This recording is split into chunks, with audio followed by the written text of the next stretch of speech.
Magandang araw! This is Mami Dashang and welcome to my mini vlog. Kinabukasan nga, maaga pa lang ay nagmekos-mekos na ako ng skin coat. Disclaimer lang, hindi nga ako pro pero tansya-tansya lang ang timpla ko dyan. Dati nga, nung bata pa lang ako, ay nakikita ko lang to kina papa at sa kapatid ko.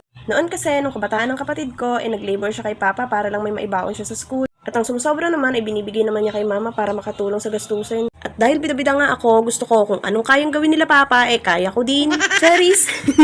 Hindi ko nga pinagsisisihan yon dahil gamit na gamit ko nga ngayon. At ito na nga ang resulta ng 2 araw na sa pagsipagan ko. Huwag kayo magpapaniwala sa akin kasi tamad talaga ako. Charis! Para lang sa vlog, kaya ako ginagawa to. Kinabot na nga ako ng 2:00 na madaling araw sa paglilinis. Gusto ko kasi kinabukasan magpapahinga na nga lang ako. Para kinahapunan, doon naman ako sa taas maglilinis. Binuksan ko na nga itong parcel na in-order ko. Para mapalitan nga itong mixing bowl na ginamit ko muna bilang patuluan. Yung luma ko nga kasing dish drainer rack ay binigay ko na kina mama. Medyo maliit kasi kaya naganap naman ako ng medyo malaki-laki. Sa totoo lang, hindi ko talaga in-expect na maganda nga itong na-order kong dish rack. Hindi ko rin talaga in-expect na lokayo pin pala itong na-order ko. Kaya pagbukas ko ng parcel, ang ganda na kagad ng ngiti ng nanay. Ay syempre, ang ganda ba naman na nabudol eh. Pagdating nga ni Mr. sabi nilang niya, wow, ang ganda naman ng bahay, ang aliwalas. Reward ka sa akin mamaya. Char ka lang, syempre, may bagong dish rack. Di ano pang gagawin? Di binyagan. At dahil bored ako, hinugasan ko ulit yung hinugasan na hugasan ng anak ko.